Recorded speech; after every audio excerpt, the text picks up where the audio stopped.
Good evening.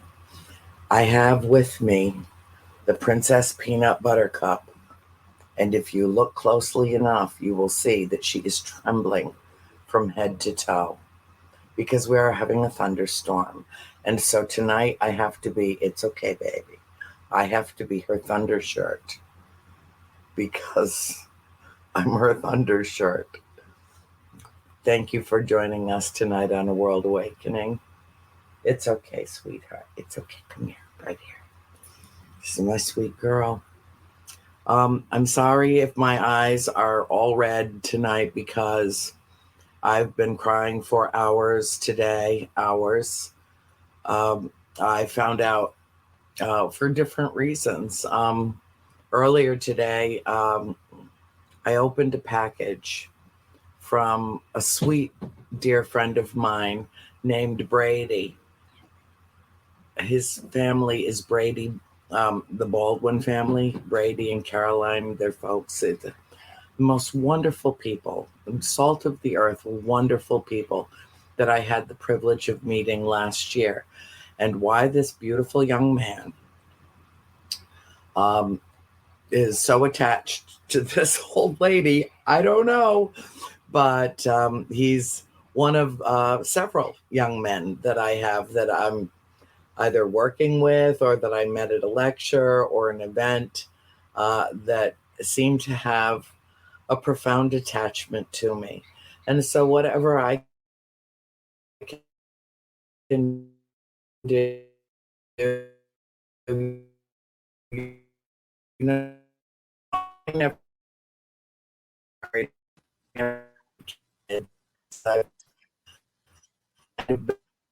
Remember, folks, she has storms going on. uh, Bad one. my So life hopefully her through audio will my clear up. So Annie, if you can hear me, you might want to leave the studio and come on back in. and I'm back. Okay. You're breaking up a little still, Okay, so I'll this hang is out how with it's you. probably going There to you go go. tonight, a little bit off and on, um, because of I don't know why weather. I don't know why. Let me. Well, she really has an awesome guest tonight, by the way. Reed is going to be joining the show shortly with her. And Annie's back, but now I'm going to kick you off this one. Annie, I'm going to bring you up on this one and kick you off the other. Thank you. All right. Have a great show. And Thanks. We're having wicked, wicked weather I here. know I'm you so told me before the sorry. show started. Actually, folks, honest to God, before the show started, I called her because Reed and I were backstage, and I called her, "What's going on?" Because Bill, I'm having a bad storm here right now. I'm like, "Oh no!" But she's My here. dog is trembling from I head to know. toe. Oh By the my way, God. I don't want to get too public this, but I do want to say something to you, and I want you to know. The bishop didn't have a show tonight, Bishop James Long. Okay. He had a car accident today, but he's okay. Oh, I'm so glad. Oh, thank God. So I wanted you to know that because I know you and him are Thank friends. you. So Yes. So looking forward to your show tonight with Reed. This is really, really cool. I know. He's so great. Well, I'm building up to that. I'm All right. almost at it. Yes. And hello to everybody in chat. Enjoyed the show. So see you later. Yes. So anyway, I got this beautiful box and it was written on the inside and the outside and all lovely, lovely messages and some hand-on artwork that I immediately lost it, and a beautiful family photograph of Brady and Caroline, and they mean so much to me. The people in my life mean so much to me. There you are, my darling. There you are. Thank you. Thank you. I'm publicly thanking you for the extraordinary gift. And Peanut loves her tennis ball more than I can tell you. Don't you? You love it, huh? Yes, I know. It is a baby.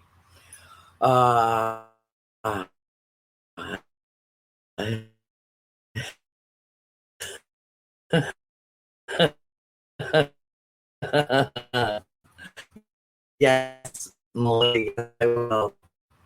Yes, I will. Keep her safe.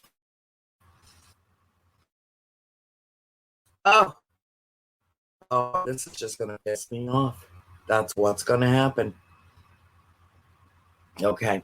All right. And then I had, my emotional moment. Oh, thank you. Can you hear me? Can everybody hear me?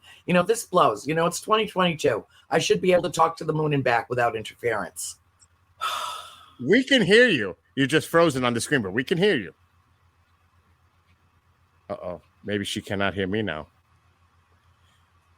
So hopefully Annie's storm will scoot away soon. And everybody in the chat room sends their love for you, Annie. And hopefully we'll get you back shortly, and we'll bring Reed on shortly.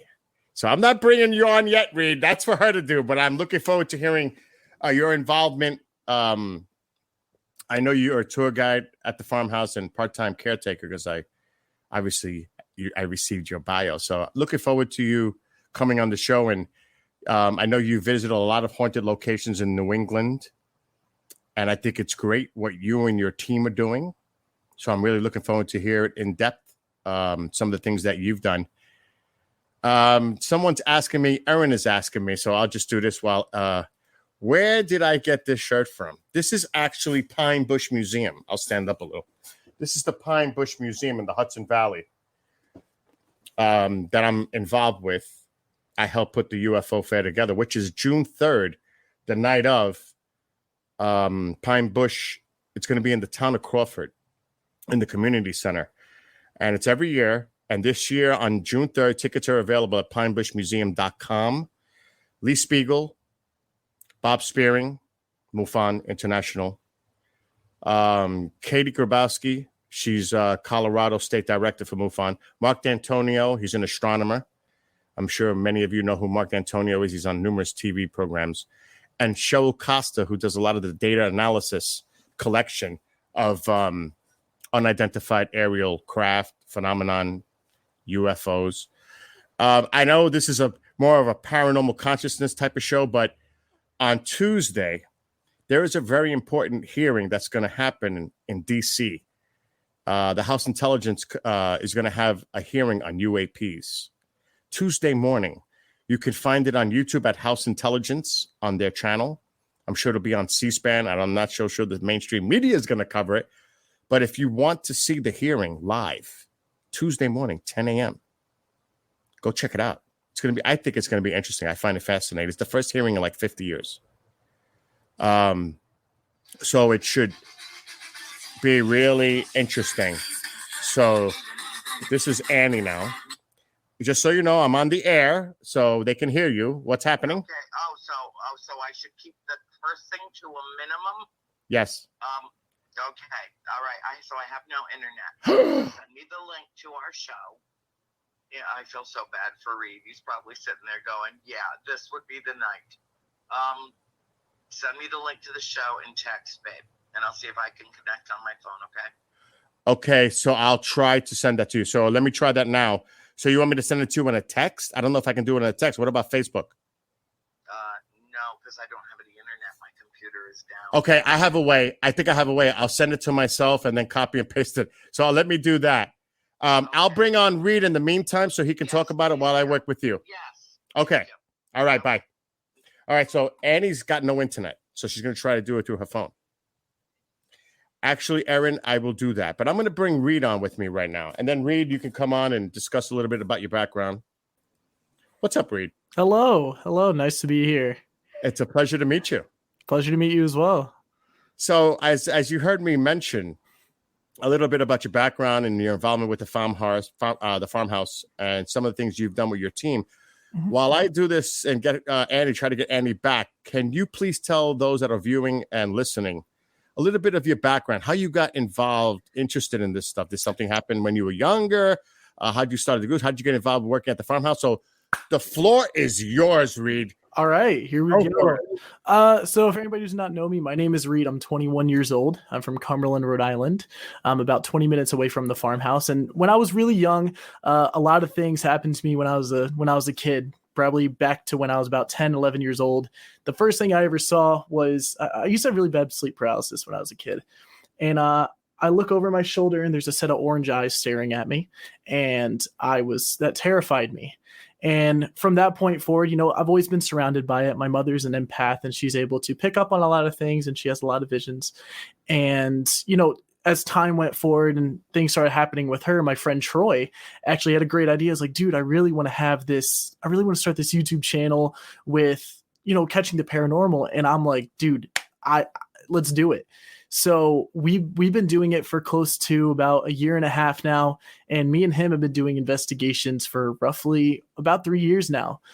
Some of the places that we've been to, the haunted S.K. Pierce Mansion up in Gardner, Massachusetts, the farmhouse as well, USS Salem, Shanley Hotel, kind of those big name places in New England. We have not been to the Lizzie Borden house yet, or the place that she actually did pass away in, but that's kind of our main goal to really get there and to, eventually travel the country.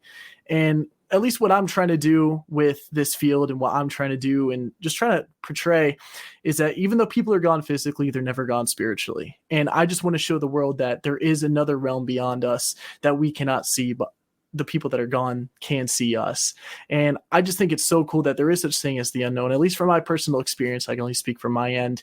And it's incredible documenting all of this. It really is. We have a YouTube channel. It's called Grit Paranormal, GRIT space paranormal. So if anybody has never heard of us, please be sure to check out our videos. We publish everything that we've ever caught on camera onto that YouTube channel, and it's been a great ride. We just recently hit 1,600 subscribers, which we've only been doing this for a year, so it's incredible that we have this opportunity. And the farmhouse has been an amazing experience as well. How many people are part of your team, Reed? So it's me and my friend Troy, my other friend Tyler, and we have our camera guy Chase. And my mother was part of it. She was really into it with us. And she just had to stop recently. It's just becoming a lot for her to handle as an empath, and it just congested her a little bit. Okay, we may have Annie back. Oh. Hi. Hello. Hi. This blows. I'm sorry, Reed. I had this whole big build up, going from young men to what? Yeah, I'm doing it on the phone, Dad. I got nothing here. Okay. So anyway, I'm back, and I'll just, my wrist will be sore at the end of the show, but that's okay. So the point was, I wanted to say thank you to my young man. And then later in the day, I got a phone call from an older gentleman that I have known for many years. And he told me that he has a few weeks to live. And so I cried again. And then tonight, when I thought about bringing you on and all that we went through together in the middle of this week, I thought, it touched my heart and how sweet you are. And I cried again. So I've been crying about men all day long.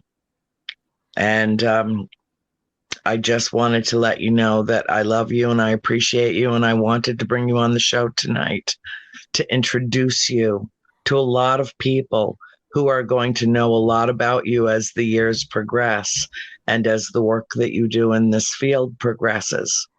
So I hope that Bill gave you a proper introduction. And what did you tell everybody while I was fighting with my computer? Well, first I want to say it's an honor. It's an honor to have you think of me to put me on the show. I'm a young kid. I'm only 20 years old, and for to actually think of me to do this, it's incredible. It's incredible.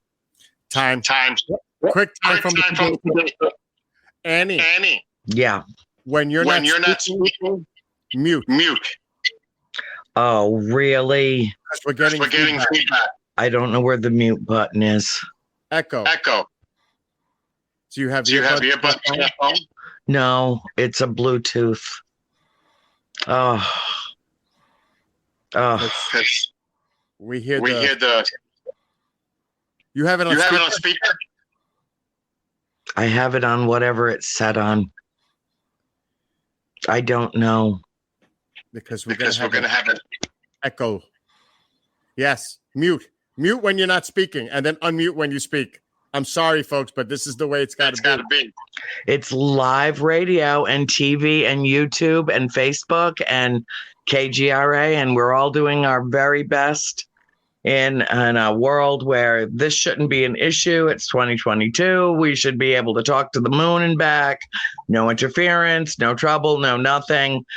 But then again, I'm so disillusioned and so cynical now because I grew up being told by George Jetson that we would have, our own individual space pods to fly around in. We would be in little flying saucers. We wouldn't even need cars anymore. And I'm so disillusioned. I mean, I'm getting on and, I'm getting.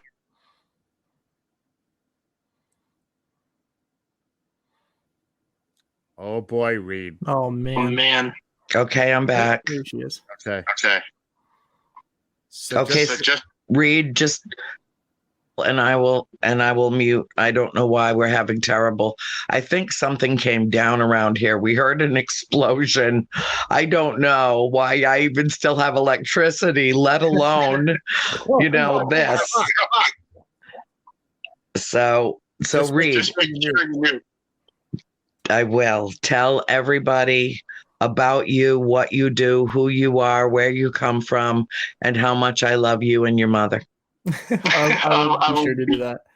So, I already kind of did the rundown for everybody earlier, but so how this relationship started, I'll say that. So she had her lunch event going on at, I think it was in Harrisville for last year, Halloween. And I got to meet her for the first time. I got to meet Roger, your father, and I got to meet Nancy, one of your sisters. And I'll tell you what, it was an incredible experience. And a few months pass and we hear about this Paracon going on in Tiverton. And we hear Andrea's going to be there. And we jump on it. We're like, Andrea's going to be there. We've always wanted to meet Andrea because of the film, like how it's based on her.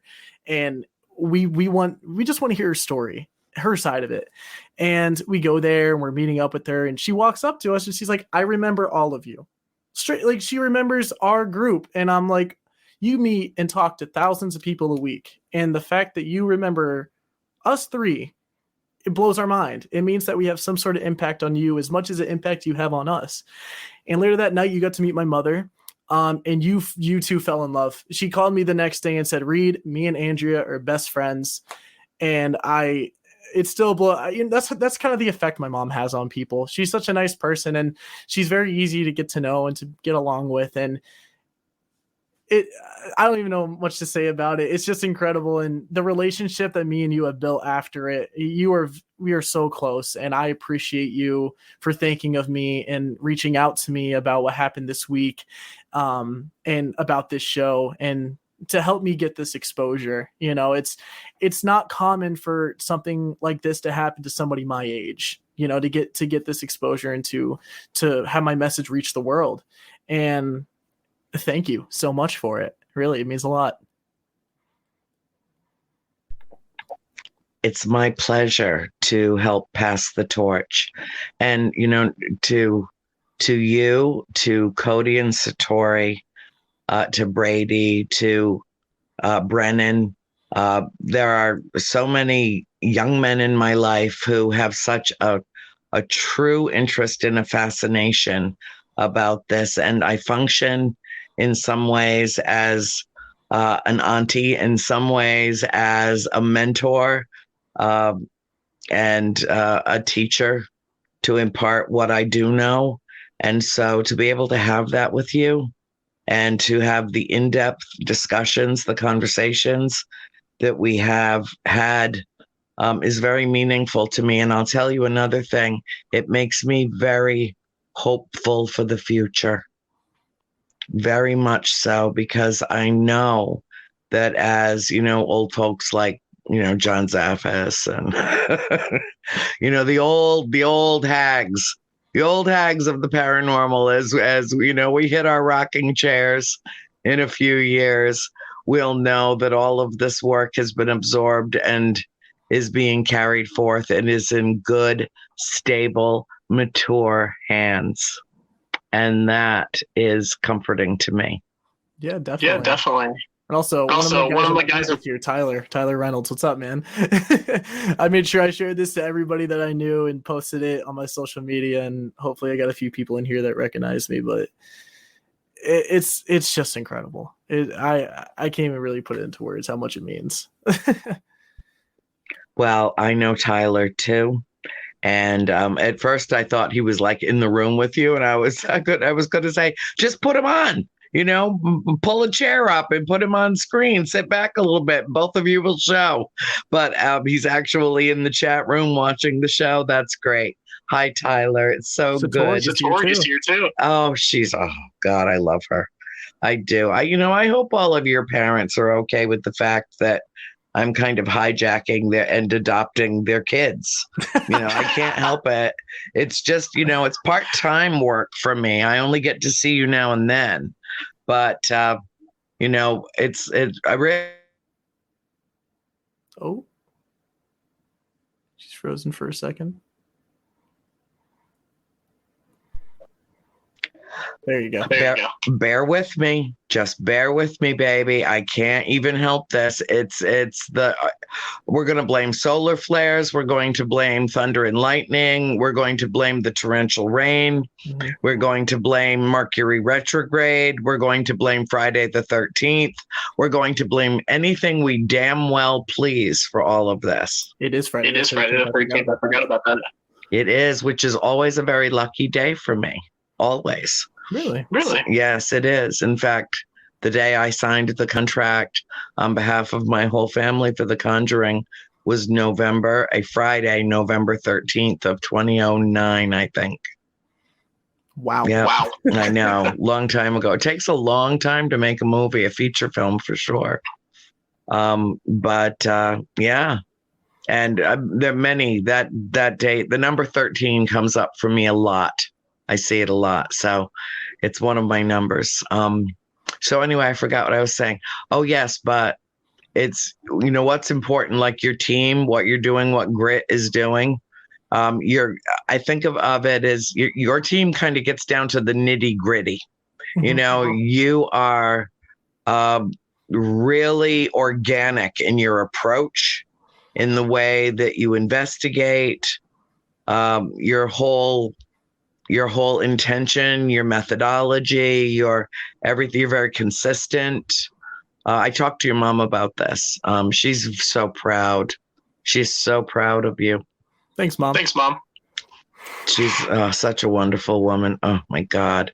I have to get her back to the farm. We really do.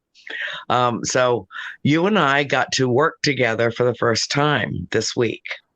Yes, we did. It was amazing. I hope that you were as powerfully affected by the experience as everyone else seemed to be, because it was a remarkable turn of events. We had, at some point, several minutes of extraordinary activity in the house. Right after I had a discussion with one of the female spirits. And thankfully, she was paying attention and listening to me. I'm so glad, because I really wanted that for everybody that was there. I really did. Without divulging too much, Reed. Right. Describe, okay, because, just, toy with them. Just whet the appetite of everyone who is watching the show tonight about what you experienced, how many extraordinary people were there to introduce you to, and how it made you feel, what your emotional reaction was to it. Okay. And I will mute and you will talk. Okay. The first thing that I noticed the second I pulled in was the energy change and the energy shift. Me, Tyler, Troy, Chase, my mother had been in that house many times.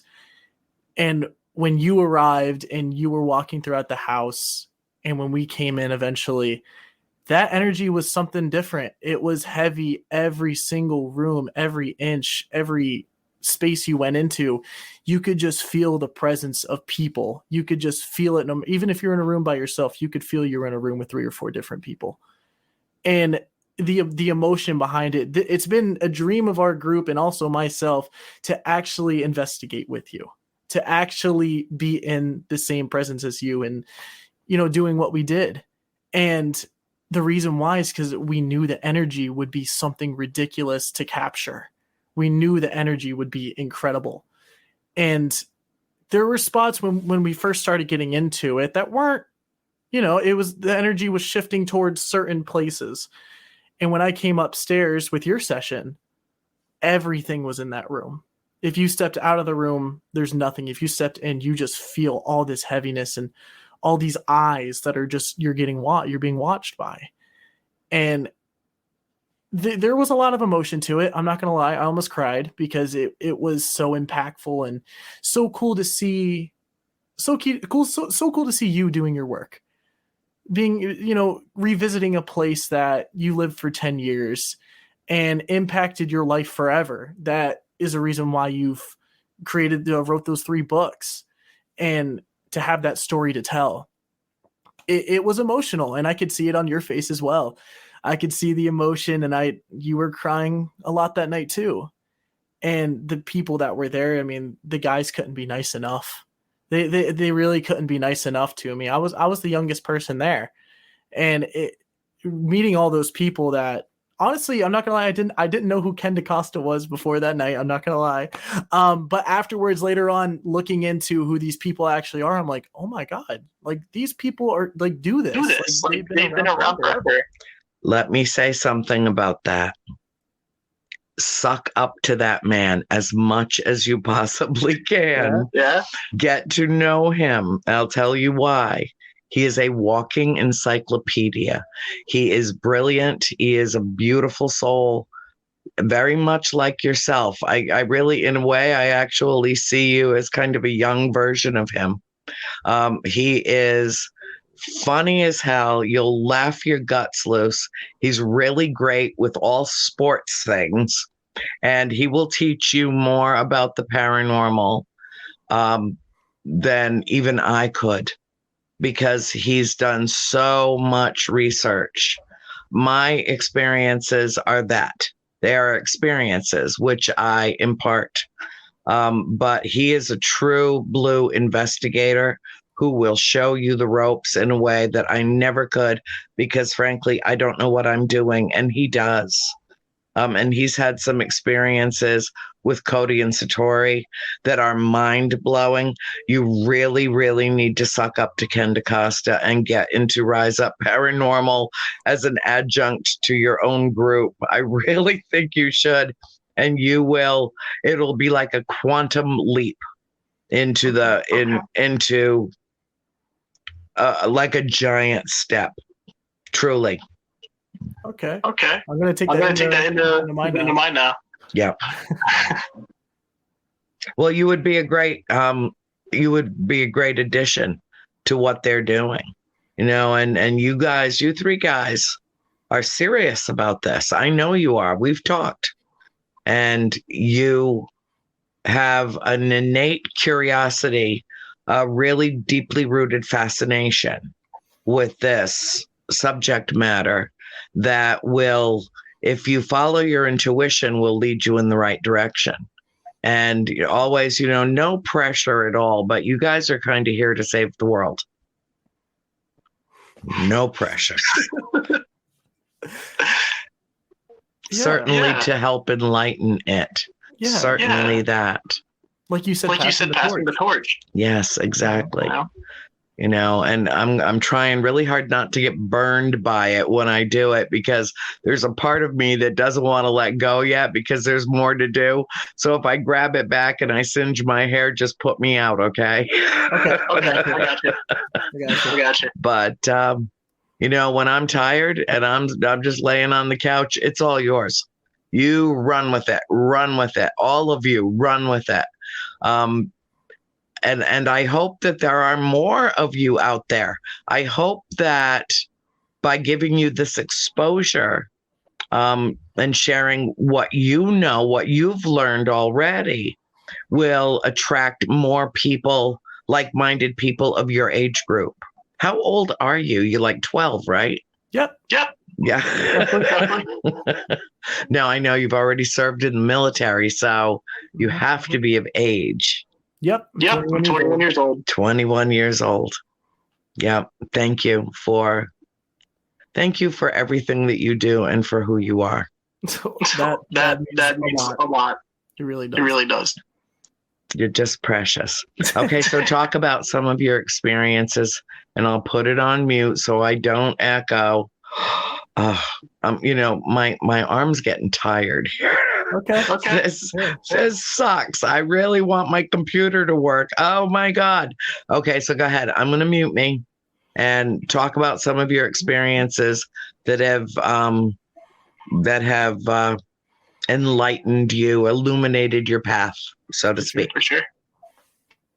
First things first, Aaron, thank you for the recognition. I really do appreciate it. You as well, Heidi. I haven't done too much yet in the military, so I appreciate it though. So my first ever paranormal experience while filming. So my first real investigation was actually at the farmhouse. I was there with me, Troy, and my mother. And we were taking a little break from filming. We had a lot of footage, a lot of good evidence. And we're standing in the parlor right next to the front door, and the front door is wide open. And we're having a good time. We're just talking to each other, trying to get a game plan. And out of nowhere, as the door is wide open, there's no wind, there's no draft from the inside, front door slams shut. That opened my eyes right away. And I walked in kind of a skeptic because I never really... I have seen things when I was a kid, and I had experiences of being touched and seeing a set of orange eyes, but nothing to where it's directly in front of me that I can say I can't prove that to be science. And that's what kind of proved it to me. That same night, I was in the bathroom right next to the kitchen, and they have two mirrors facing each other, which a lot of people consider it to be a portal to the other side. And I go to wash my hands, and I back up, and I'm like, I'm so sorry. I'm like, I didn't mean to jump in front of you to wash your hands. Just felt like someone was in front of me. It was weird. So I felt comfortable to wash my hands. I wash my hands, and I look up, and in the mirrors, there's a little girl with curly brown hair to her shoulders in a pinkish brown dress. And she was maybe like about this tall on me. So I'm 6'2". So she's maybe like 5'6", 5'7", maybe around there, 5'5". And I just walked out. I didn't even wash my hands. I'm not going to lie. I was proud to say I didn't wash my hands for that reason, and that was on camera. Some of the other paranormal experiences I have with my group, there's a place called Nine Man's Misery. It's in Cumberland, Rhode Island. It's known to be the oldest veteran cemetery in the country. And hold on. I know Nine Men's Misery because that's up in the monastery grounds. Yep. And I grew up right off of Diamond Hill Road in Cumberland. And I grew up before we moved to the farm. I lived at 50 Mohawk Street, which is kind of right off of almost directly across from the entrance to the monastery. So I know Nine Men's Misery very well. Oh my God, what a gruesome story that is. Oh my God. Yeah, it really is. So go ahead, keep going. Yeah. I made sure I did my research about you as well. I knew you lived in Cumberland. I was never going to directly say it. I didn't want to be creepy, but I knew that you did live in Cumberland at one point. You actually lived near one of our camera guy, Chase. Your old house is pretty close to him. So we're in there, and there's a lot of stories of what Tyler said in our video was kids asking you to play hide and seek, audible screaming, and it was really weird. So we're back there recording a video. And it was me, Seth, Casey, Tyler, Troy, and I think that was it. And we're walking towards that swamp area in the back. And we're walking throughout there, and there's also another tail of rocks being thrown in the water. And we're talking about it. We're like, well, that's not going to happen. It'd be cool. And we're just walking, and we get sidetracked to this water flowing under us and how it's moving really fast. And while we're looking the other way, boom, a huge splash. Sounded like a boulder. And we're flustered. We're freaking out. Oh my God, what just happened? Then it happened again. And so time goes by, and we're like, okay, let's recollect ourselves. We couldn't stop talking about it because of how terrifying it was. So we went back to investigating for a little bit, and then we're about to leave. And I say, if there's ever a time for you to make the water splash, do it now. As we're walking away, boom, another splash. And I see it. It's an upsplash. And it was way too big for a fish. Way too big for a fish. It was crazy. And we actually went back a few weeks later to recreate it with a rock. And we found one rock that was big enough. And it was like pretty big boulder that it was hard to throw up. And then boom. And we're like, yeah, that was it. That was it. And the water remained still after what we experienced. Normally there's ripples, completely still. We've caught a lot of things with the DR60 spirit box as well at the Wilson Castle in Vermont. There's a casket upstairs. I think it was 1919 when it was created. Anyways, I'm laying in the casket. They locked me in, and I put the DR60 on top of me. And it was a transport casket for dead bodies. So I'm asking questions. We listen back, and it says, "Get out of the casket." Clear as day. And then I couldn't believe it. I was like, okay. Recently at the Pierce Mansion, the same thing we mentioned. Do you want Reed to go back in the casket? And I'm like, wait a second. I was with Joe Renoni. I'm like, wait a second. This isn't the spot where I was in the casket. And so we listened back to it, and next thing you know, don't go in the casket. And I'm like, what? It was ridiculous. It's stuff like that we get the most frequently. We get a lot. Thank you, Cody. I hope I'm doing good. It's a lot of stuff like that. EVPs, we normally get a lot of activity on REM pods as well. Our REM pods go crazy, especially at the farmhouse. Like what we got when we were there this week, Andrea.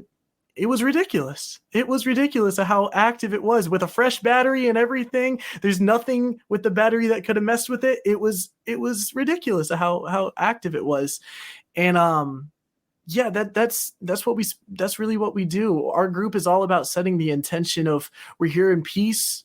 We want to leave in peace. We want to talk to you as a human, because I think a lot of things that people don't realize with these spirits is they were humans at one point. They have a personality. Their brain is still there. And if you don't treat them as humans, they're not going to want to talk to you. They're going to exclude you and be like, okay, you want to be that way? Goodbye. It's like the spirits are probably thinking, you're lucky I'm not alive. I couldn't punch you in the face right now. I think they think a lot of things. What the experience that I found most touching and really most compelling of everything that happened while we were there was when I was sitting on the sofa and I closed my eyes, and it was in those few moments that I recognized, a presence in the room and asked her to come forward. And when she did, I think everybody in that room, and there had to have been 10 of us. I mean, it was kind of crowded. Yeah. And she was a little off put by that. And she sees us as I don't know how exactly to put this. And I didn't even say it on film, but for a few moments, just for a few seconds, really, I could see the room full of people through her eyes. I don't know if that makes any sense at all. Yeah, I know what you're saying. But it was as though I was the one that was standing on the hearthstone, looking into a room, and it appeared like it was a room full of translucent spirits. Okay. So that's how, from what I saw, that's how the group appeared. And once she was at ease, everything changed. Everything changed. The whole dynamic changed instantly. And the more, how should I say? And if you feel free to disagree with me if you do. But it felt like everybody's adrenaline started surging. The energy in the room went up. The frequency in the room went up. Everything was at a heightened level. And so she had plenty of energy to draw from.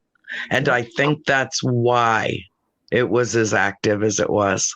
Yeah, I agree completely. I agree completely. I think there is a warming up stage to it all. When you were in the house walking around, when I was with Haley showing her around, we could feel that how heavy it was. But when we started investigating it, it was like, okay, I don't know if I want to talk to these people yet. I don't know everybody here. And once they, like you said, once we got comfortable, it's like okay, let's go. Let's talk. I'm comfortable now. And I think we were the reason why we were comfortable. If you were not there, I strongly believe we would have gotten nothing that night. I truly believe. Well, they don't like it when there's that many people in the house. They really don't. I mean, they've made that clear to me over and over again. And I didn't know it was going to be that many people. I really didn't. I mean, some of the folks that were there, I invited, but other people were invited as well. And so when we finally all got together, we were a small crowd. It's a big house, but it's really hard to investigate anything on the first floor if anyone's up on the second floor. Yep. Anyone, any movement at all, you hear it in that house. So, and even from the cellar, you can hear upstairs to the first floor. Yeah. So it really almost has to be done by levels, I would say. Does that make sense? Everybody has one level. Yeah, everybody do the main floor, or go into the cellar, or everybody go up to the second floor where the bedrooms are, and see what you get there. So yeah, it's an experience. It really is. The producer that we had with us, Serena, who is a dear friend of mine and who I've been working with for a couple of years now, she was completely blown away. She was particularly blown away by you. So don't be surprised if she, calls you for a future project, because By me? Yes. Yeah. She asked me who the young tall one was. I love that. Yeah. So there's a lot that's going to be coming in the future. And I think ultimately that farm's going to become a permanent fixture in your life. Are you okay with that? I truly am. Wait, I want to go on a rant really quick. Can you just do it quick?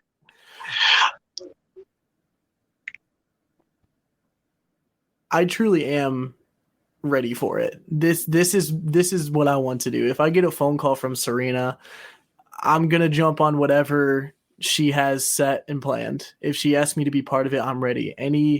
If I get an email or request from a company on Facebook and they want to film something and they need ideas and they want to ask me, I'm more than ready to jump on it. And honestly, I already feel like it's already permanent on me. I really do. I feel welcomed in that house now. I did. And there was a good stretch of time where I didn't. And there was a good stretch of time where something there did not want me. And the amount of groups that I investigated with there when I used to stay overnight, I did part-time in that. Whenever they were up in Maine, the owners, Jen and Corey, they would ask me to come down and stay for a few days at a time. The groups I'd be with, they're like, F you, Reed, leave. All this stuff, like all the spirit. I'm like, what is going on? I had no idea why this was happening. I never did anything wrong. And we found out we don't know who exactly it was that was saying this, but that spirit doesn't really associate with me anymore. I haven't heard from them in a very long time. And the spirits, all the other spirits there love me, but it's kind of like she was the big voice.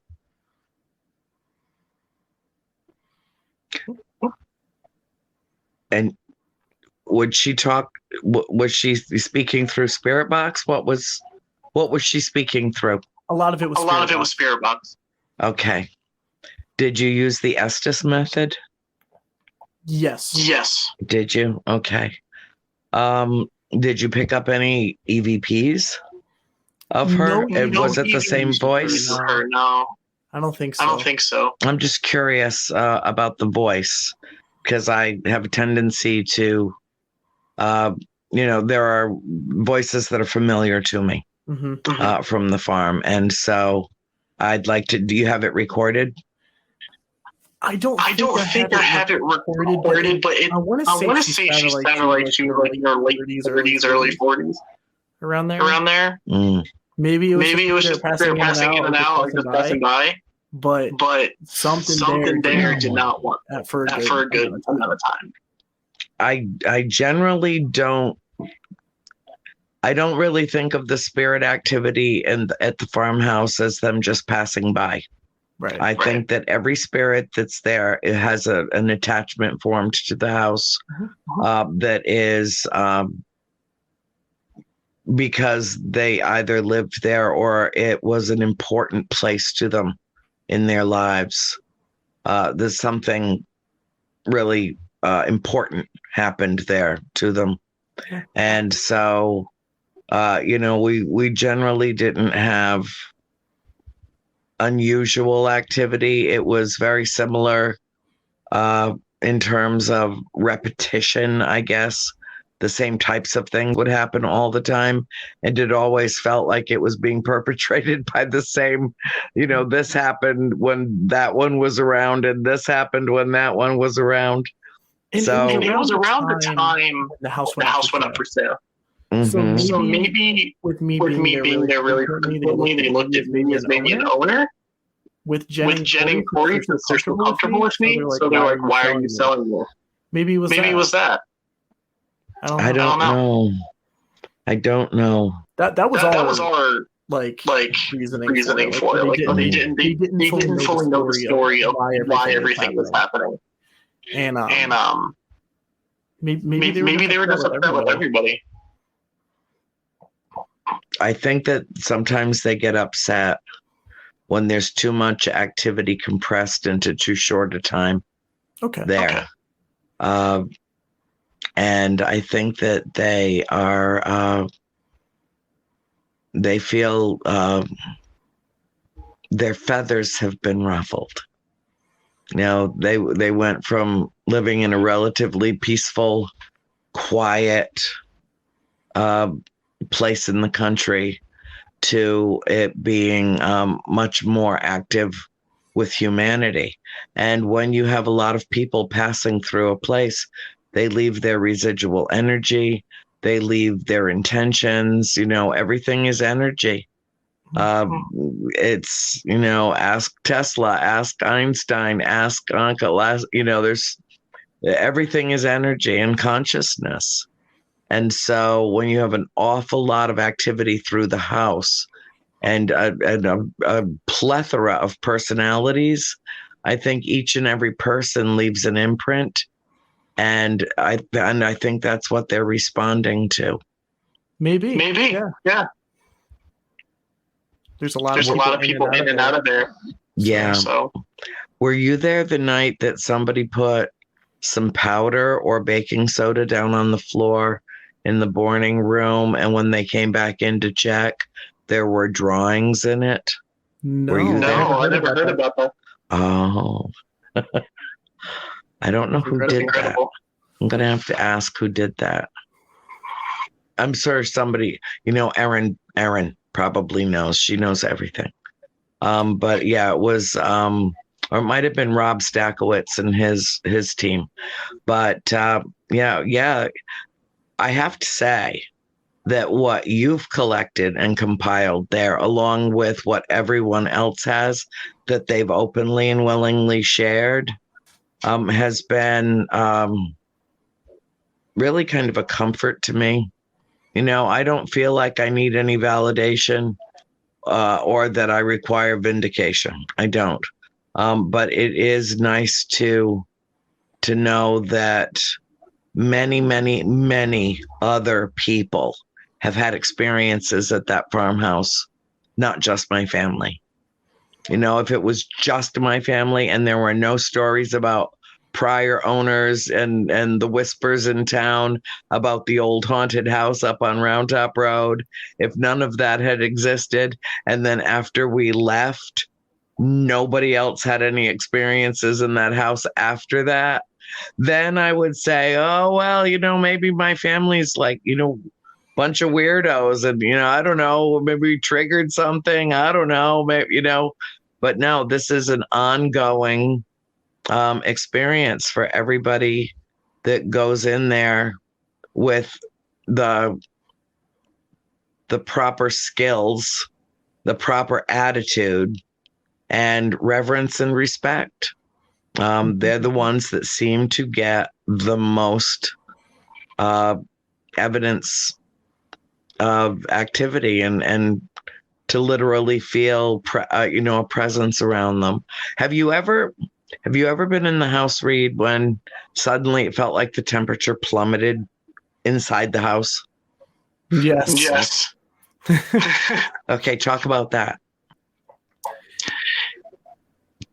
It was really weird because most of the times when that's happened to me, if I'm not wrong, I believe that's happened with our group, especially in the basement. But I mean, basements are cold, and maybe just because of weather change, it does get colder.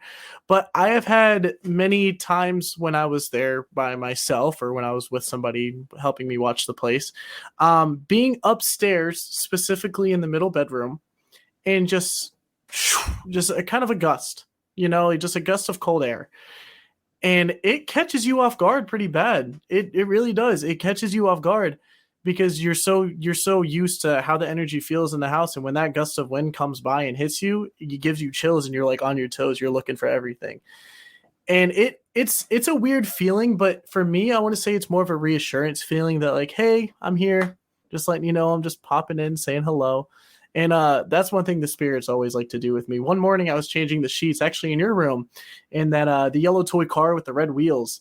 I was at the bed next to the window, so I was across the room, and there's like that little stand next to the middle bedroom door where the toy car was on. I'm putting the sheets on, and it flies off and hits me in the ankle.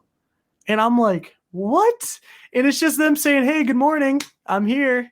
And it's just reassurance for me. I enjoy any piece of activity, no matter what it is, even if it's a scratch, if it's a book flying off and hitting somebody in the head or something. I'm looking at it like, this is cool. I'm like, there is something here. They're here to show themselves. You're asking respectfully to speak to them, and you want to see that they're here. They're showing you they're here just by doing that. I'm like, oh my God, this is cool. I like that they do kind of stuff like that. And I like when temperature drops, it's like, okay, now it's a little bit more active. Now someone's here to talk. All right, let's get some equipment. You do realize, of course, that you are the most receptive, effective piece of equipment that you could possibly have. We are. Anything else, any accoutrement that you bring with you, your gizmos and gadgets and stuff, that's all secondary to who you are and how receptive you are, especially because of your mother's gifts, which undoubtedly have been passed to you. There's no question in my mind about that.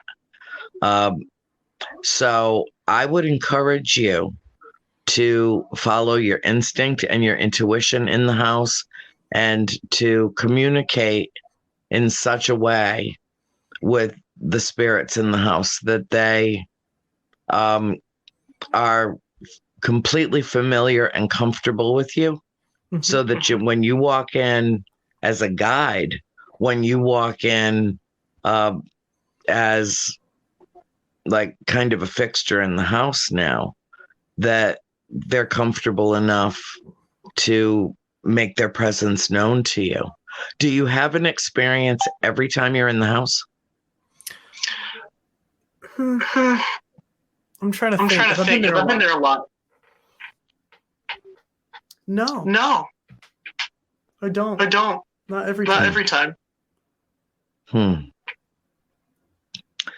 Well, I think in a way I'm almost surprised about that. But that's cool. That's okay. Bill, can you hop on with Reed for a few minutes? I have to go find my charger, or my phone's going to die. And I'm so sorry to do that to you, but you guys talk amongst yourselves. Take me backstage. I'll go find my charger and I'll come back and plug in. Okay. Got it. All right. Thanks, sweetheart. Bye. So Reed, you and these other team members that you're involved with, what are you guys planning to investigate? Are things on the radar for you guys now that people are out and about and doing investigating? Because John Zaffis was on a show earlier tonight on KGRA, and he said the host asked him, What is the one thing that you're looking forward to do now? And he says, I just want to get back out there and start investigating and doing work again. So what's in the plans for you and your team? Is there any specific location? I know you're involved with the farmhouse, but is there any other things that you guys are looking at? I mean, there's a lot of places in America to explore, and also even a lot of places overseas. But right now, with where we're at, one place that I've been thinking about a lot is the Stanley Hotel. The Shining. I've really looked into that. Cecil Hotel as well, even though I think they closed off investigations there. But if Cecil ever opens it back up, that's something I want to jump on. Obviously, everybody thinks of the Queen Mary, the Bismarck battleship as well. I mean, there's a lot of famous places to be, and also doing one more big farmhouse video. That's what we have on our radar, because we feel like once this house does reach a new owner, that this house is going to pop off, and there's going to be a lot of activity, kind of like the same activity that me and Andrea got this week. If it's going to stay like that, that's something that we've looked into, and that's something we want to do for the spirits there. And, just to show like, hey, even though the Heinzens are gone, they're still here. Interesting point you bring up, because Ken DaCosta, are you familiar with, do you know Ken DaCosta? Yes. Cody Satori? Yep. You know how seriously they take investigations and doing the work that they do. Yeah. It's a matter of respect in any location or with that, whatever you're dealing with. How does you and your team prep when you go into a location or you're dealing with a situation like this? So when this is what we do every time that we come into an investigation. Actually, my mother had the idea of it as well. And also one more thing, Tyler just mentioned in the chat, we are planning to go on a huge New York 3 video trip that we're going to do. I think it's Orange County Prison. Oh, that's where I live. We got to talk about it. We will talk. Okay, look, let's see. Thank you for saying that, Tyler. Orange County, we want to go back to the Shanley Hotel as well. And I can't remember the name of the last spot. Tyler, if you have it, please say something. But the respect factor, I think it's all about respect. That's one thing our group came into knowing, is it's all about respect, and treat these spirits as like we're talking to each other. Chase Manor. Yeah, Chase Manor. That's the next spot. And something that my mother created for us to do, we stand in the circle and we hold our hands, and we really just create a big energy source.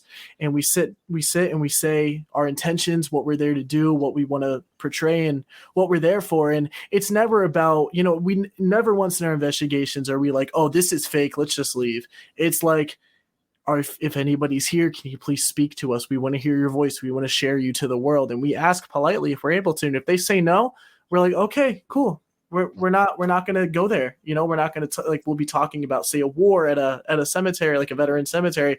And if they say stop talking about it, we're like, okay, we won't talk about it, and we'll ask something else about them. Well, Aaron has a great follow-up to that. Do you and your team ground to protect your energy? Definitely. Yeah, we do. Actually, luckily our friend Cindy, at first when we got into it, actually, we never really grounded ourselves with energy. We never had like little stones, crystals. We never had anything like that. But recently we've actually realized we do need this. We actually do need a little bit of protection. At one point, me, Tyler, and Troy had a little thing going on where this woman kept coming over our spirit boxes, and she was crying and bawling her eyes out. We're like, okay, we realize something's following us here.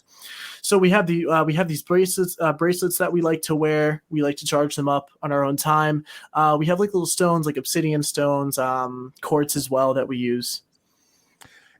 Now you represent a new generation, which I think is vitally important. Yeah. You see what Cody and Satori are doing. I think this is really important, the work that you and your team are doing, because you represent that next generation of investigators, and you can set the example for so many people. If you had a message for people that were young, tuning into this show, what advice would you give them getting involved in this field? I mean, it doesn't take experiences for you to get into this field. It doesn't take abilities. It doesn't take mediumship, empathy to jump into this field, or even being a skeptic. Anybody can come out and do this. I mean, I was 17 years old, being an athlete, getting ready to go into the military, not knowing that I could do anything or even talk to spirits. And here I am on this show speaking about it. You can do anything, and it's never too late to jump on it. It's never too late to go to your local cemetery with a little $10 EVP, and then you hear a voice over it, and it's like, oh my God, this is real. It's never too late or too early to do anything like that. You know, it's interesting because I've had my share of experiences, and like I went along with Tony and Cherie Rathman and the whole team, Entity Voices. I don't know if you're familiar with that organization, that group, but I got to tell you, of course, when I went in, I had my video camera. I went in, you know, I was filming everything. I love it. I really enjoy being a part of it. You get to feel that energy. You see the serious tone that these researchers and investigators do on, you know, out of the location. And what is some of your friends, you know, your peers, what do they think about you, Tyler, and the rest of the team doing this? You have to be getting some feedback. Oh, they think we're crazy. They think we're crazy. If I'm going to be honest with you, when I first told my friends, like, hey, I'm going to 9 Men's Misery with a Ouija board, they're like, okay, you're asking to be possessed. It's like, why are you doing this? And that's a question I get a lot. It's interesting to me. I love it. And same with our group, me and Troy and Chase, my mother, we love doing this. You know, this is the adrenaline we strive for. And yeah, like Tyler said, it's fun responses because a lot of people are like, a lot of our friends are like, okay, can we come and experience it with you? Are we able to do something on the side without recording? And we've done that before. We have brought some of our other friends and brought them, and they're like, what? They're like, nah, this is fake. And then they hear their name over a spirit box and they're like, oh no, this isn't fake anymore. It's like, but yeah, a lot of people think we're crazy. A lot of people think it's normal. And actually a lot of people have opened up to me like, you know, like it's so weird because I believe in this stuff too. And I'm never really told anybody. So I'm like, well, welcome. I had an experience when I was 13 with my cousin. We were messing around with the Ouija board and a picture frame on the wall fell off. We never touched it again. What are the precautions? And because we hear so much negativity connected to Ouija boards. Ouija boards are open portals, and it's really difficult. At least from my experience, I don't really think there's anything that you can do to prevent that negativity through a Ouija board. I think through spirit boxes, EVPs, it's you can kind of pick and choose the spirits you want to talk to, because if you're asking for positivity, you're going to get it. But with Ouija boards, it's just an open portal to a completely different realm than what you actually want to reach. Like somebody asked in the chat, Emily Nicole, she said, do you think true demonic possession exists? And I think so, even though I've never seen it in front of my eyes. And I think it can start from things like Ouija boards. There's a demon, quote unquote, that haunts the Ouija board named Zozo. And there's many videos of people going back and forth between Z and O, and they're laughing and blood starts coming out of their like ears. And I definitely think it's real, even though that I've never seen anything. And what I mean by portals as well, what I mean by portals is kind of like a door that goes to the other side. I think that's the best way I can explain a portal. Yeah, it's like a doorway. The only thing is you have to be really cautious when you're dealing with any type of entity, because one can trick you. One can lead you to believe that it's benevolent and not be. You have to have a lot of caution when you're going and getting yourself involved with any entity, because, and like you said, I believe that a lot of people out there, sadly, may be misdiagnosed with mental illness, anxieties, whatever they're suffering. They may actually be dealing with some kind of an entity that's draining their life force, their soul, their life essence. Yeah, and maybe even possessed. That's just my own opinion.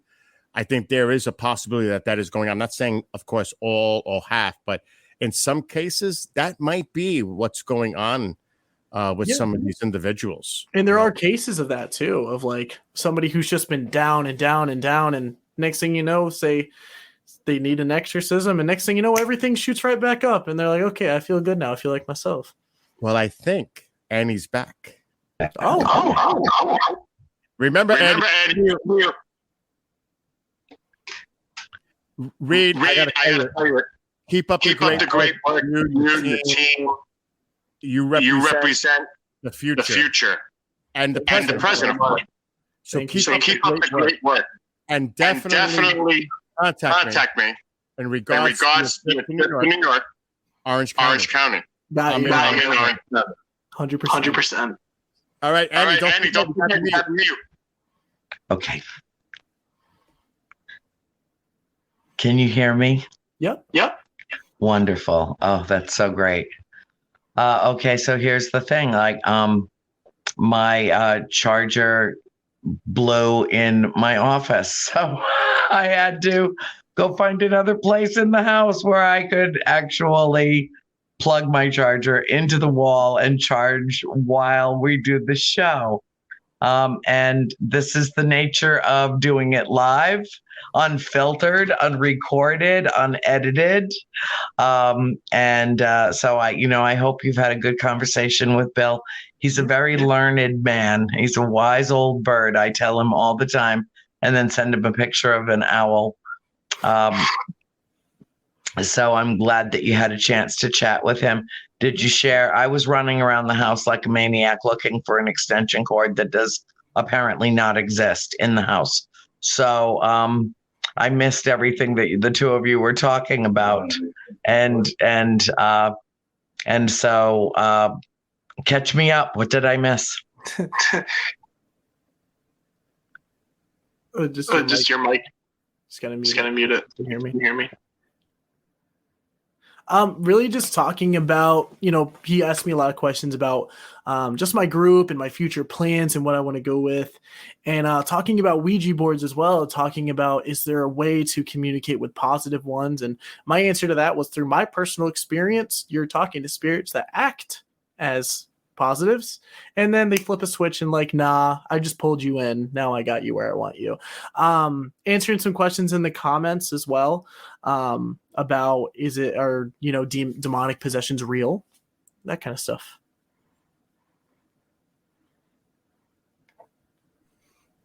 Okay, I'm back. I don't know. I have a friend, a very close friend, who was a witness to an exorcism, was invited by an exorcist, a priest, to witness the event. And he was, quietly sitting in the corner of the room. And the person that was undergoing this process sat up very suddenly and said something to him that, hold on one second. Hold on. I'll take care of it. I will. I just have to unplug that. So I'm sorry. Okay. Is that Roger? Yes, it is. It's Uncle Roger. Yes, he found an extension cord for me. I'm sitting in his rocking chair, which is also Peanut's rocking chair. And the storm has passed now, even though the internet is still screwed up.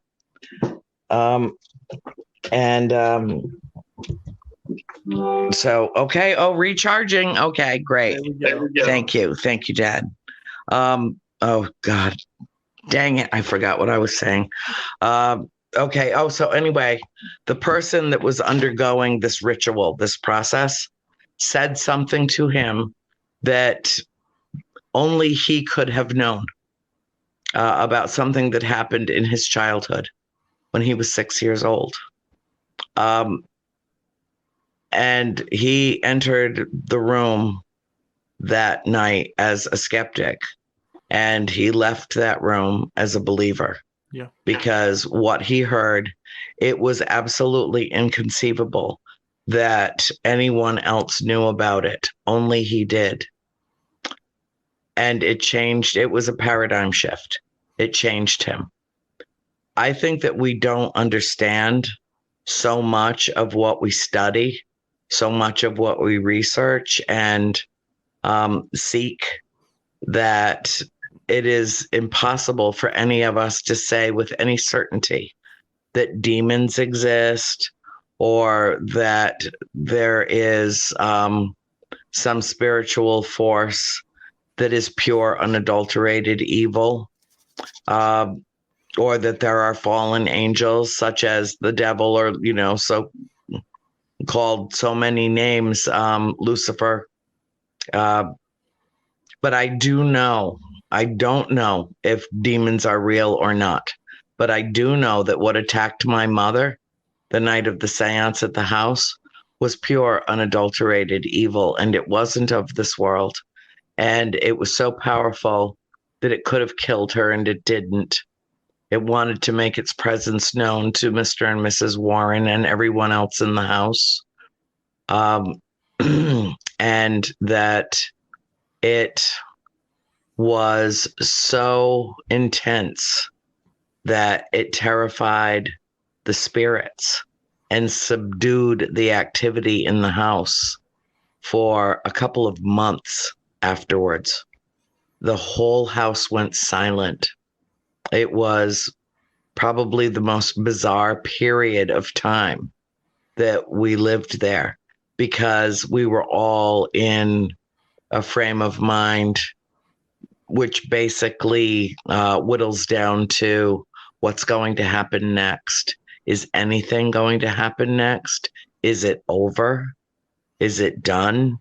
Or is this, the eye of the storm and the wall cloud is coming? I mean, we didn't know. And it was almost like walking on eggshells. Things were, the whole energy of the house changed. It felt almost like there was electricity pulsing through it. It was cold all the time, even though it was the beginning of fall, which isn't, particularly cold in Rhode Island. So I don't know if what attacked my mom that night was technically a demon, or if demons technically exist, but I will tell you that evil exists. Pure evil exists in the world. And I think it's incumbent upon us, not just as experiencers or researchers or investigators, but incumbent upon all of us to be the light that we seek. So to become impervious to the darkness. It doesn't mean that the darkness doesn't exist, but we have an ability to hold it at bay. We have an ability to be impenetrable to it. And I think that's part of the message that you've imparted, that I have heard, is that your intention is so pure. The investigating that you do is so methodical, that it's in the consistency that I hear your message, and that I see where you're going with this with your team. And I think that it's really important that you don't lose any momentum, that you keep your forward progression going, because I really do believe, Reed, that we are on the verge of some major breakthroughs in the field. And a case in point would be Cody and Satori. And what they have done. Have you experienced anything with them? The spiritual work that they do together. Have you been present for it? Oh yeah. Oh yeah. Would you care to talk about some of it? Because it impacts everybody in a very emotional way. And I'm very curious to hear how you're impacted by what they do. Cody and Satori they are honestly one of the biggest, I want to say, motivation factors in this field. I would say to say that there is hope for this field to keep pushing forward. And the reason why I say this is because of the experience I had with them. Me and my mother were there at the house one night, and Satori and Cody were there, and I never met them, but I heard they were from Ghost Hunters. Can't say no, not Ghost Adventures, Ghost Hunters. And we were like, oh, this is really cool. Let's see what they maybe you're able to do with the house. And they just start touching, and all you hear is knocking. And I'm like, okay, this is weird. So I'm looking around everywhere. I'm looking on the walls. I'm looking under me. I'm looking at their feet, see where this tapping is coming from. And next thing you know, there's a tap here, tap here, tap here. I'm like, what is going on right now? They spelled out my entire family's name. They spelled out my first name, my last name, my grandfather, my uncle, my niece, asked how my dad was doing, which nobody knows how to spell his first name if you say it to him. Nobody's ever spelled my last name first try.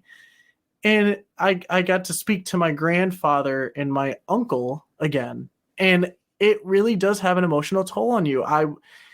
Because you look at death and you look at it as, okay, I'm never going to see them again. I'm not going to see them until I pass. I'm never going to get to speak to them again. But with them, they help you realize they are still listening to you. They are still checking in on you. Even though you can't hear them, they're going to make you feel their presence sometimes. Like just this past, recently I was in Virginia and I was sleeping in my uncle's old room, and I just felt someone there. And I was like, it's my uncle or my grandfather. It's one or the other. There's a lot of photos of him down there. And there's a lot of stuff from my grandfather in the basement there. And I just sat up and had a conversation, just letting him know how everything is. And when I was there, my sister had a child. She had her child. Her past child, unfortunately, passed away, my niece, Riley Emerson. But she just had another child. His name is Stetson Boone. So he's very healthy. He's home, and she just could not be more happy. And we knew she was going to have a boy. She's never going to have another girl. I think that girl was a one-time thing to keep that there. But they're incredible. They are such a powerful couple. It's funny because we were talking about this when we were at the house just 2 days ago. Everybody has that whole theory of having a soulmate. And clearly, Cody and Satori are soulmates. I mean, it's clear as day. What if that's a real thing to where if you found your soulmate, you were able to do this? I don't think it's possible to do what they do. This is a once in a universal thing that they can do, and they're just incredible people. I honestly couldn't thank them enough for everything they've done for me and the message that they're going to be able to carry on to thousands and thousands of people.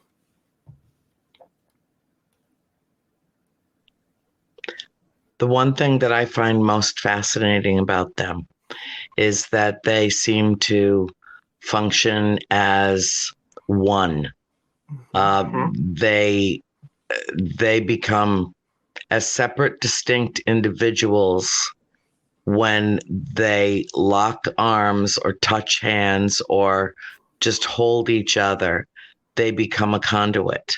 They do. And what happens through them is, it requires a great deal of energy.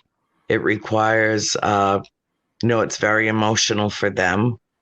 One of the things that I was informed about that I found absolutely fascinating, and I've talked about this on the show before, is that they were doing a session at the farm and a spirit came through. I mean, this just blew my mind. It really did. A spirit came through and identified himself as Joseph. Now, in all my mom's research, we never found the name Joseph. That was a new name to me attached to the farm. And I had them on the show a few months ago, and they told me that Joseph came through and everybody looked like, that's an unusual name. That's not a name that we associate with the farm from the books. And so he continued to communicate with them and said, Nancy used to call me Manny. They call me Manny. Yeah, they called me Manny. Yeah. Yeah.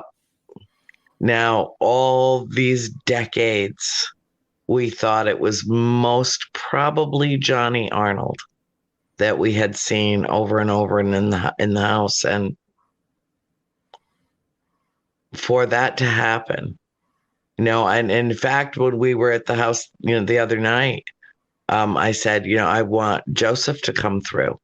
I want to feel his presence in the house and to tell him thank you for identifying yourself.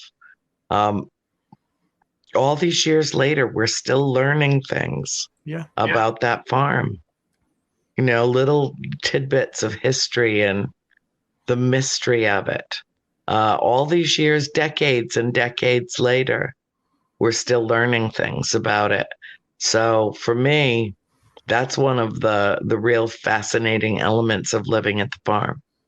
For me, or being at the farm, it lives in my heart. I know I told you that it does. It lives in my heart. It's a permanent part of me.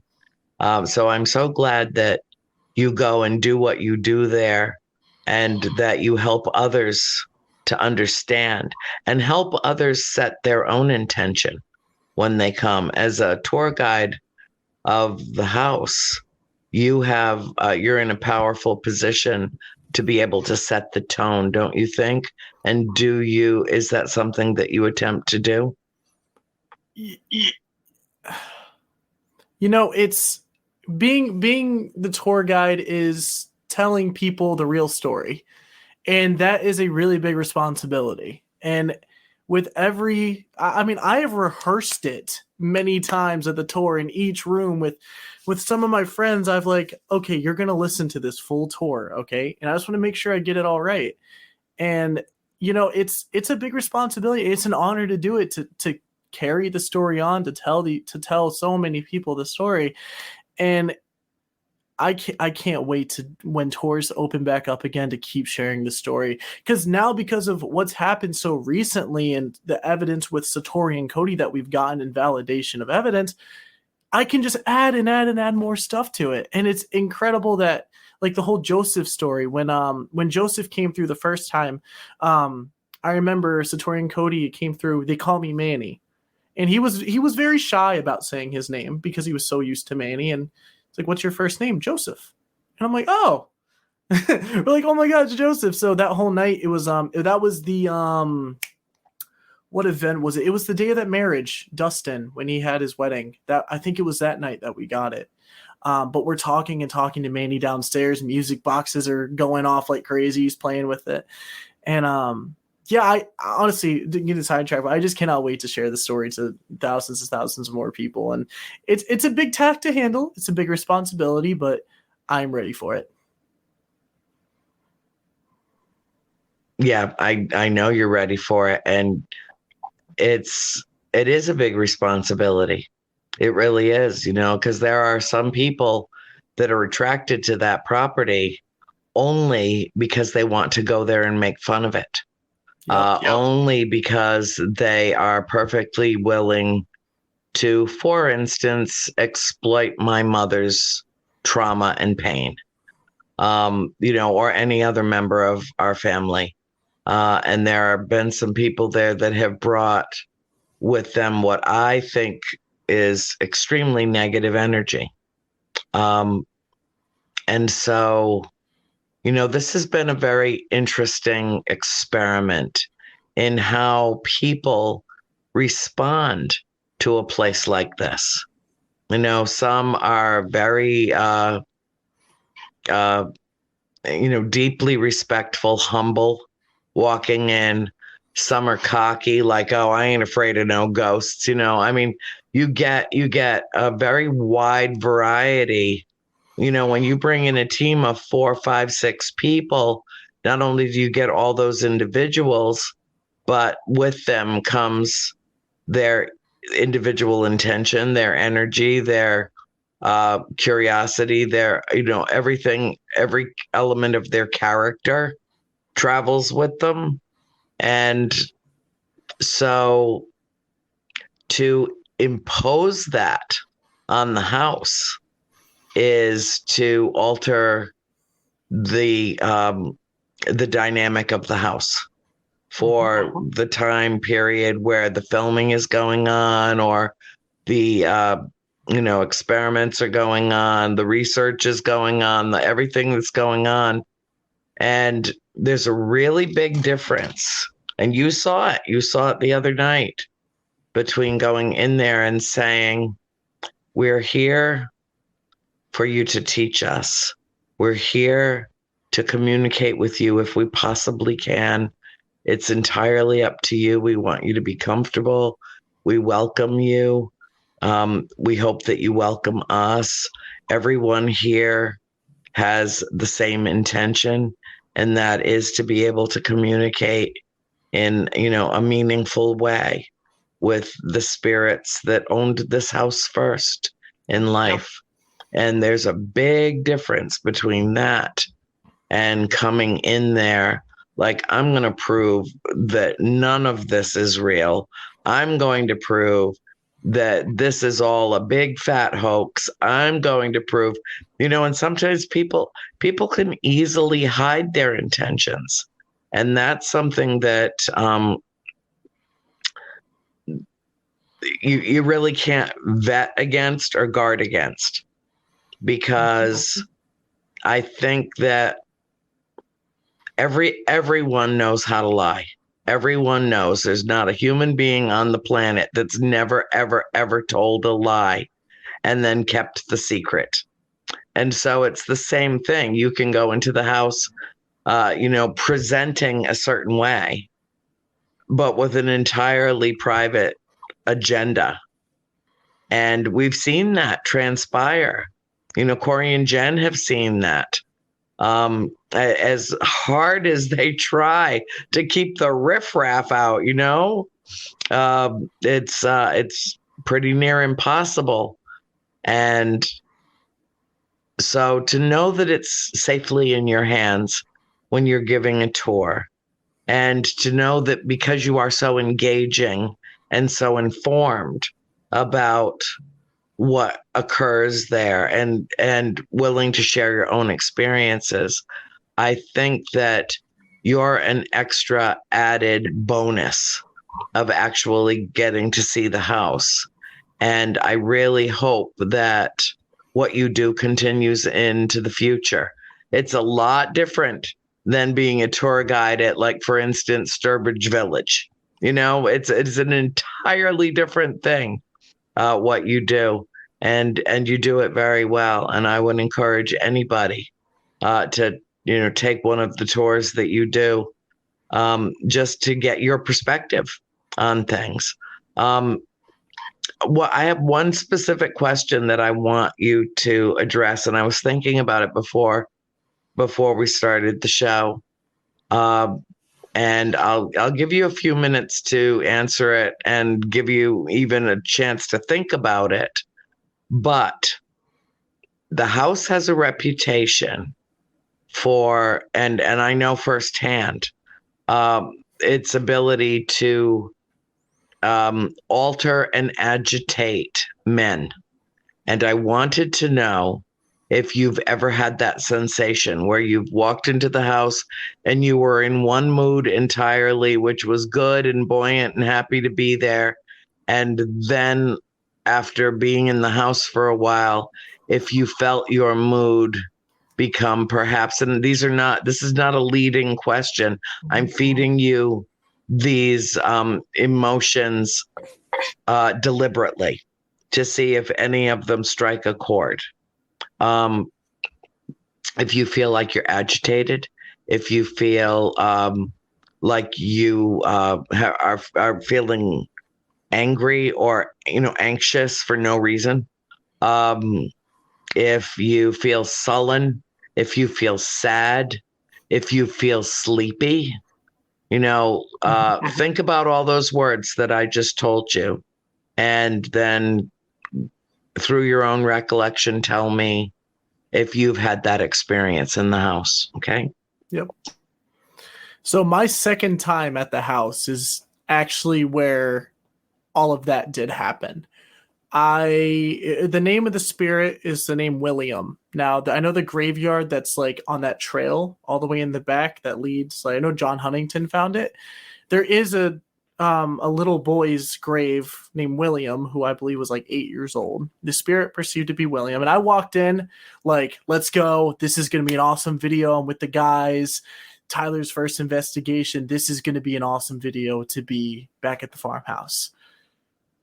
And everything changed right away. Everything changed once we got like in the middle of the investigation. I felt as if somebody was walking on my heels that was making me feel the sadness that they felt, that was making me be anxious, and that was telling me, if you don't leave, I'm going to be right here with you until you leave. And it was the weirdest experience ever. And to this day, I do not think it was William that was doing this. I don't think our group talked about it afterwards. There was no child there talking to us.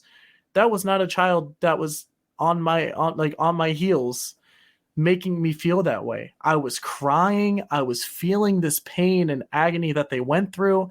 And I have no idea of why I felt that. But with me, I'm really good with feeling emotion. And I think that's one of the gifts that I've been given and passed down from my mother, is feeling that emotion of empathy. And that's when it first hit me that I was able to feel it, because I'm not a crier.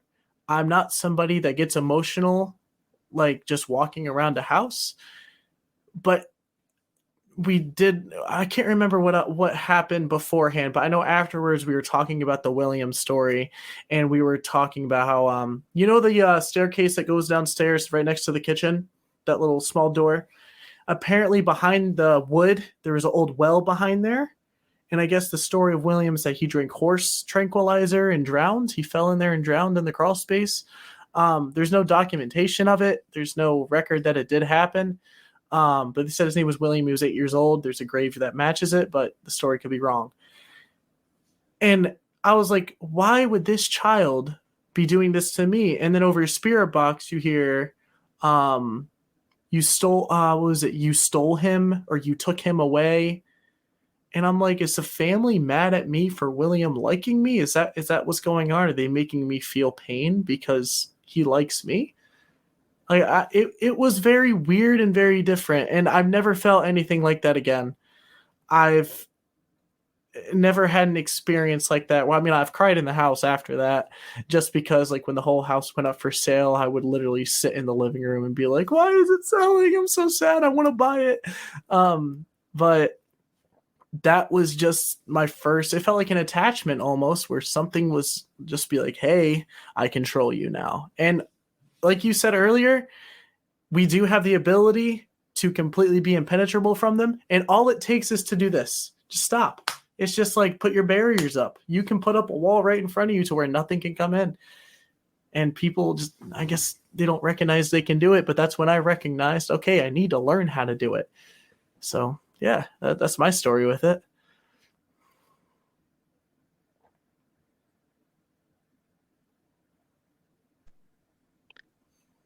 Finally, it works. It only took 4 tries. Okay.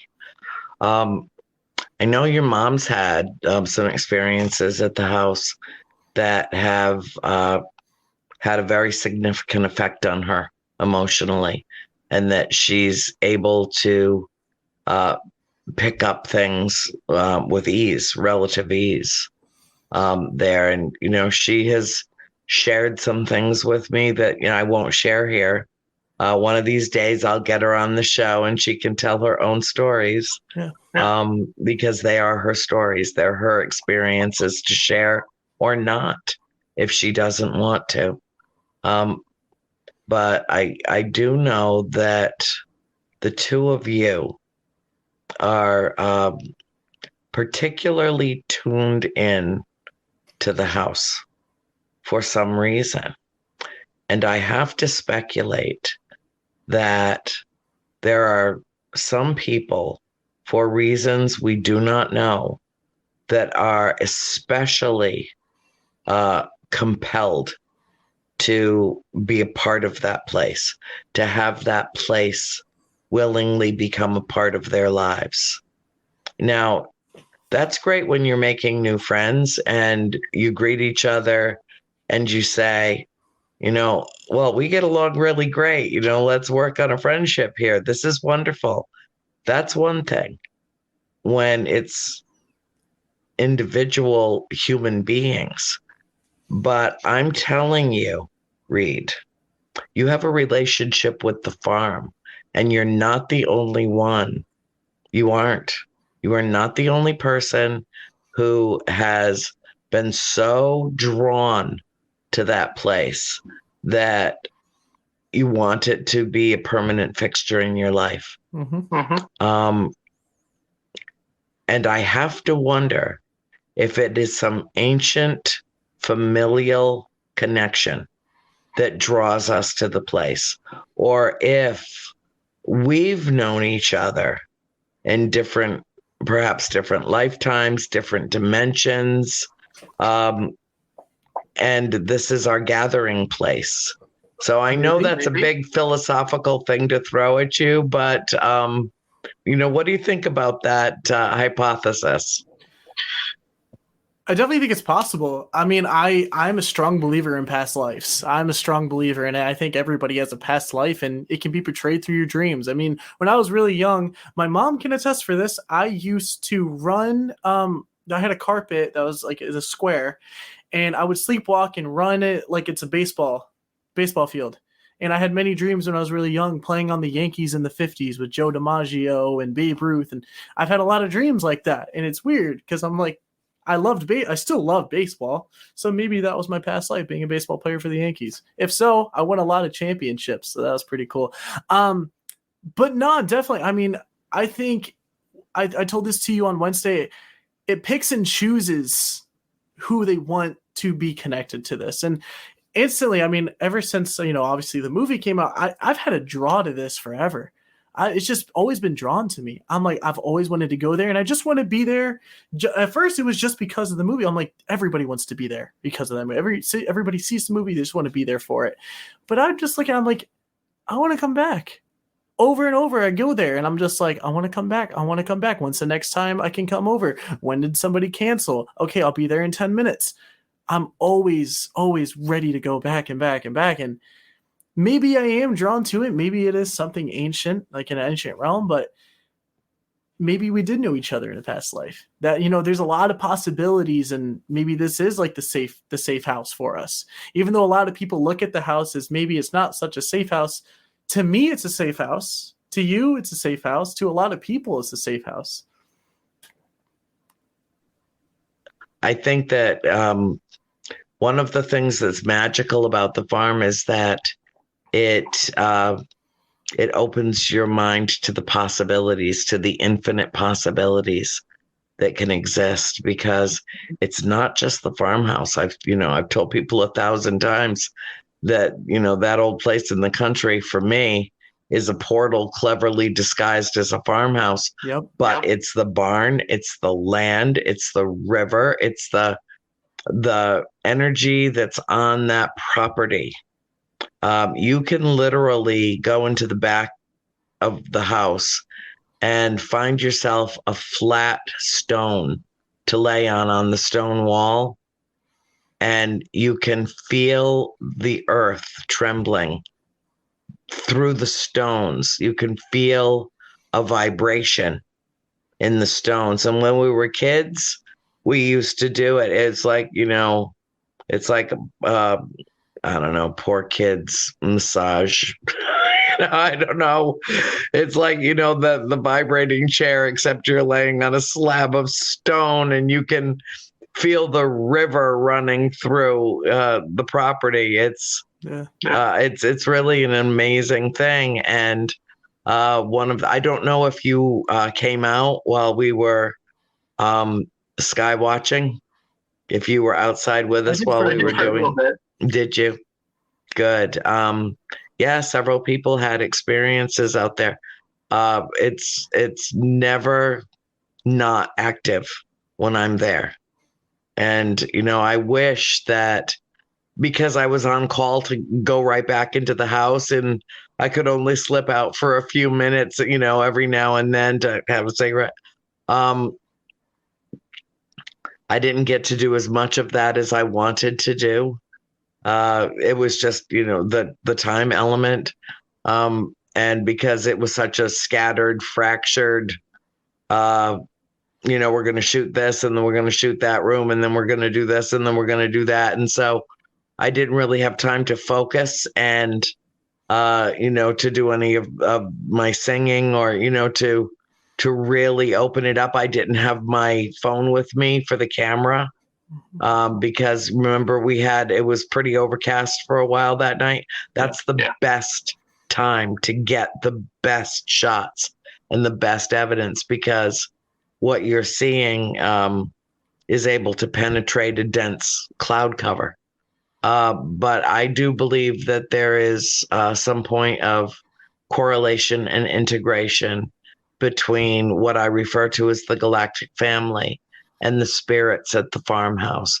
Have you, in all the time that you've spent there, spent any time outside surveying the Milky Way in the night sky in a place that has no residual light?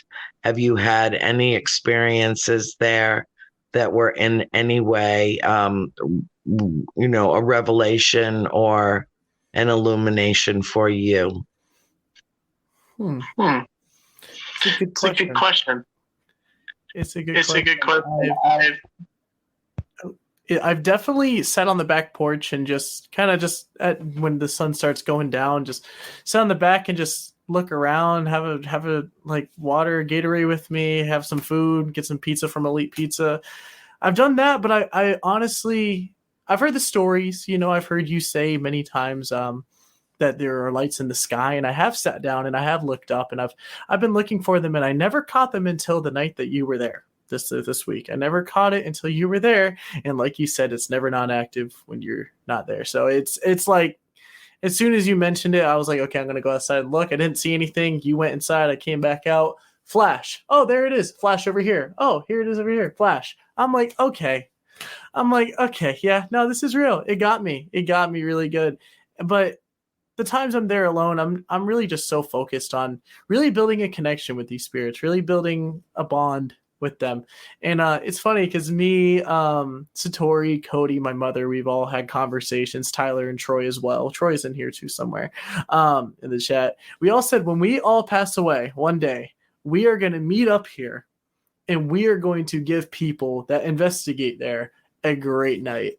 Because not only are the spirits there able to tell the story, but we can also portray it as well with our story. And somebody said in the chat earlier, these spirits they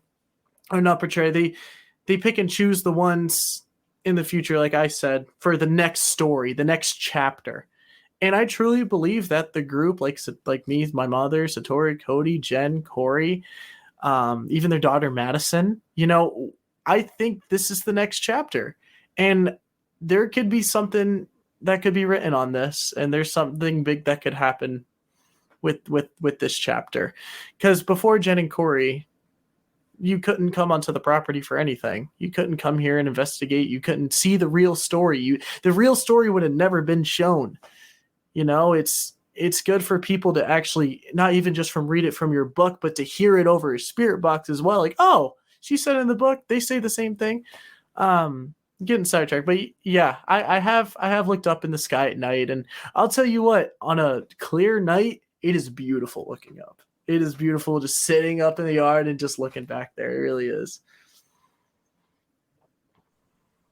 Was one of my fondest memories and my favorite things about living at the farm was being able to just take a blanket and throw it on the grass and just lay out there and look up and survey the universe.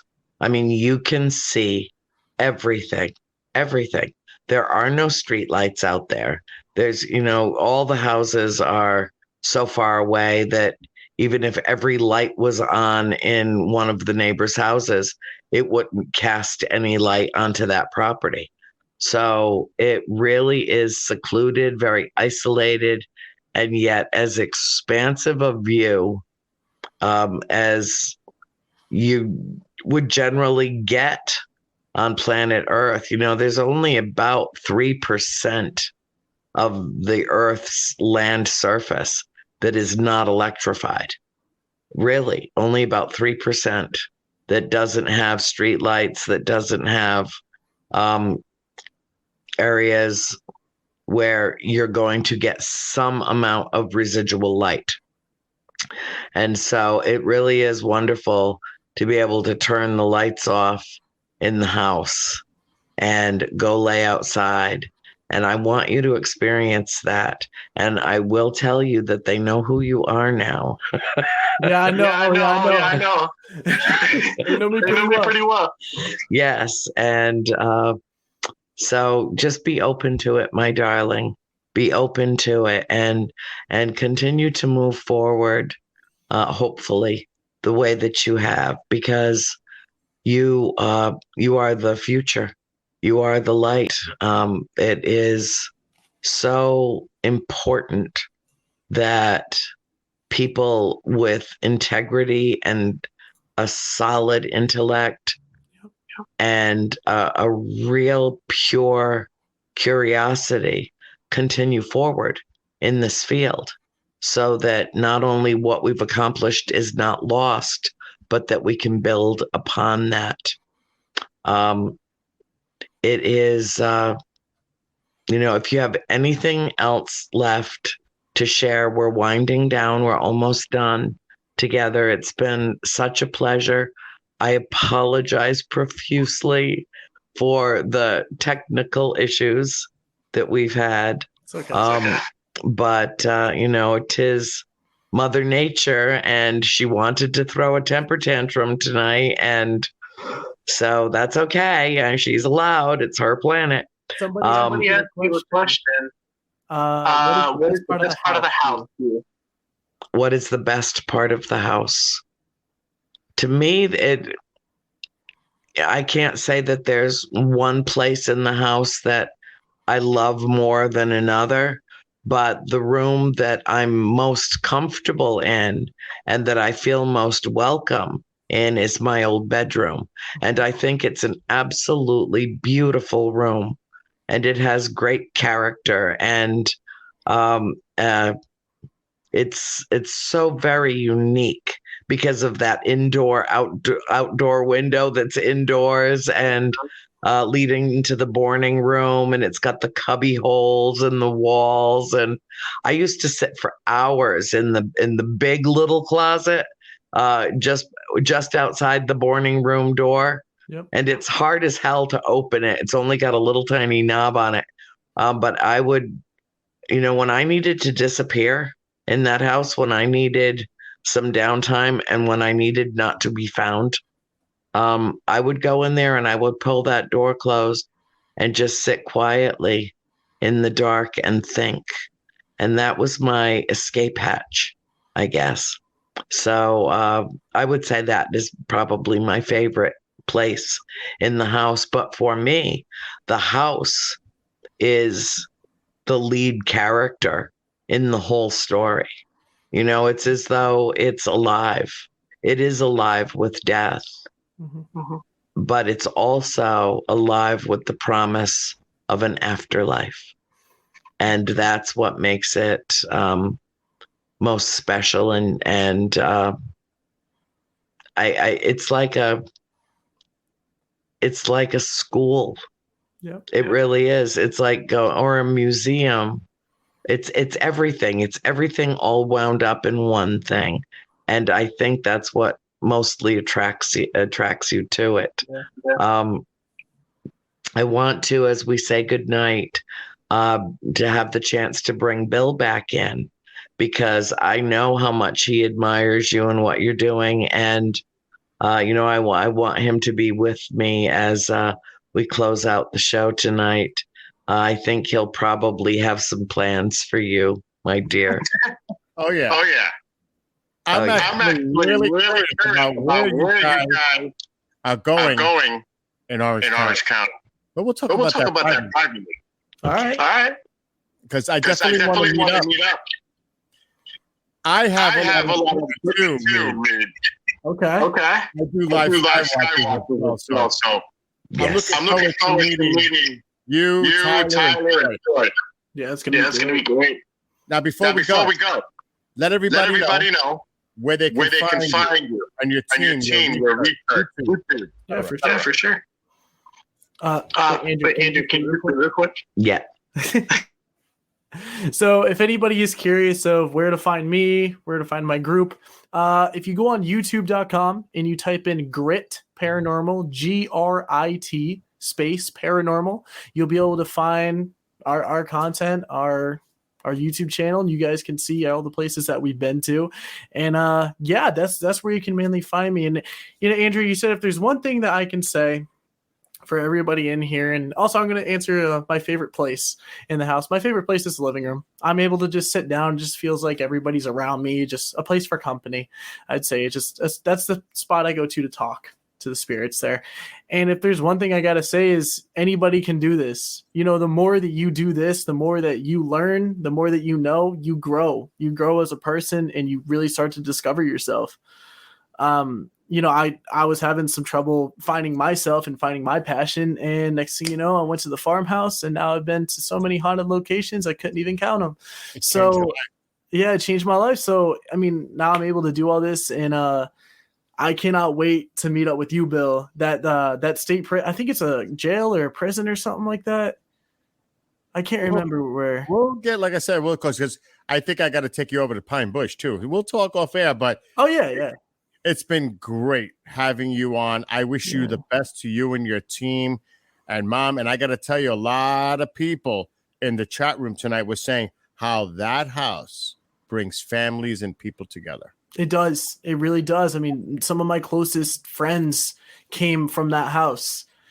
Cody and Satori, Jen and Corey, Madison, Joe. There's so many people. I can't even name them all. It's like there's so many close people I've gotten closer. Even my friend Troy, I've gotten closer with him. Tyler as well. It just brings us all together. And I appreciate all the love from the comments. Somebody said that they're happy that the house is in safe hands when the house sells, and that hits me.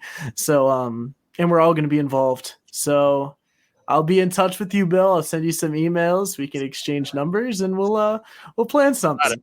Annie, thank you for so much tonight. I know everybody else. I appreciate your tonight. I appreciate it too. And thank you all for joining us tonight on A World Awakening. I wish you every blessing bestowed, and have a lovely evening. Rock on with your bad selves. My Buttercup Brigade, I love you all, and good night. Good night. Good night.